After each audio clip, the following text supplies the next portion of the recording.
Hello viewers, আশা করি সবাই ভালো আছেন।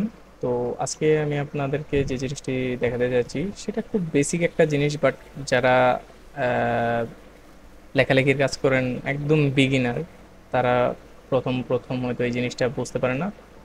তো আজকে আমি দেখাবো যে মাইক্রোসফট ওয়ার্ডে কিভাবে আপনারা এই বিজয় 52 সফটওয়্যারটি দিয়ে বাংলা লিখবেন। তো সবার প্রথমে আমি মাইক্রোসফট ওয়ার্ডটি ওপেন করে নিচ্ছি। একটা যে কোনো একটা ব্ল্যাঙ্ক ডকুমেন্ট নিয়ে নেবেন। তো মনে রাখতে হবে যে প্রথমেই আপনার কম্পিউটারে বিজয় বাউন্ন সফটওয়্যারটি ইনস্টল করে অ্যাক্টিভ অ্যাক্টিভ করে দিতে হবে। তো আমি এখানে বিজয় বাউন্ন সফটওয়্যারটি একটি ইনস্টল করে অ্যাক্টিভ করে নিয়েছি। আপনারাও আশা করি অ্যাক্টিভ করে নেবেন। আর যদি সফটওয়্যারটি আপনাদের অ্যাক্টিভ বা ইনস্টল করতে কোনো সমস্যা হয়, আমি লিঙ্ক নিচে ডেসক্রিপশনে দিয়ে দিব, আপনারা ওইখান থেকে ডাউনলোড করে অ্যাক্টিভ করে নিতে পারবেন। তো এখান থেকে সফটওয়্যারটি ডাউনলোড করার পর আমি সফটওয়্যারটি এখানে ওপেন করে নিচ্ছি। আর এখানে হচ্ছে মাইক্রোসফট ওয়ার্ডটি। সবার প্রথমে যেটা করতে হবে আমাদেরকে, এখান থেকে আগে আমাদেরকে যে কোনো একটা বাংলা ফন্ট সিলেক্ট করতে হবে। যে কোনো ফন্ট বলতে যেগুলাতে ইউনিকোড সাপোর্ট করে ওইসব ফন্ট আপনারা এখান থেকে সিলেক্ট করবেন। সাধারণত বিজয় 52-তে লেখালেখি করার জন্য এখানে শুটুনি শুটুনি এমজি নামের একটা ফন্ট আছে, বাংলা ফন্ট। এই ফন্টটা সবচেয়ে বেশি কার্যকর, আর এই ফন্টটা দিয়ে খুব সুন্দরভাবে খুব সহজেই লেখালেখির কাজ করা যায় বাংলাতে। তো এখান থেকে ফন্ট থেকে আপনারা সবার প্রথমে শুটুনি এমজি নামের যে ফন্টটি আছে সেটি সিলেক্ট করে নেবেন। তারপরের স্টেপে আপনারা সিম্পলি এখান থেকে এই যে বিজয় বানানোর যে সফটওয়্যারটি আছে এখান থেকে বিজয় ক্লাসিকটা সিলেক্ট করে নেবেন, অথবা কন্ট্রোল অল্টার পিতে প্রেস করে শর্টকাট প্রেস করলে এখানে বিজয় ক্লাসিকটি সিলেক্ট হয়ে যাবে। এই যে দেখতে পাচ্ছেন আপনারা, এখানে বিজয় ক্লাসিক সিলেক্ট হয়ে গেছে।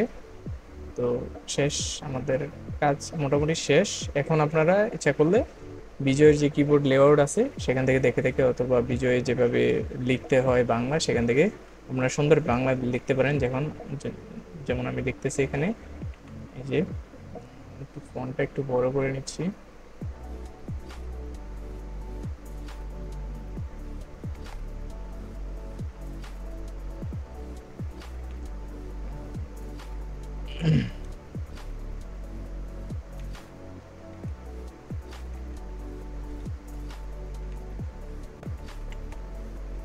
হ্যাঁ হ্যাঁ, এই যে পাইছি।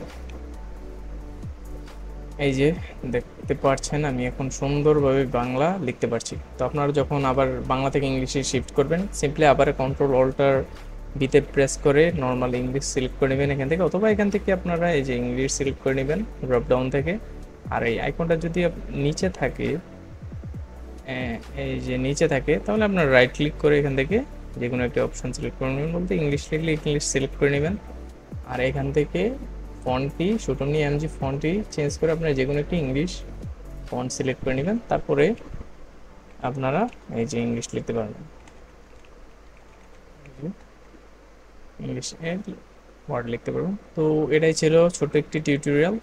আপনারা যারা একদম বিগিনার মাইক্রোসফট ওয়ার্ড নিয়ে কাজ করতেছেন, তাদের জন্য ভিডিওটি অনেক উপকার হবে আশা করি। তো এখানে শেষ করছি। ভালো লাগলে লাইক কমেন্ট করবেন, শেয়ার করতে ভুলবেন না। ধন্যবাদ।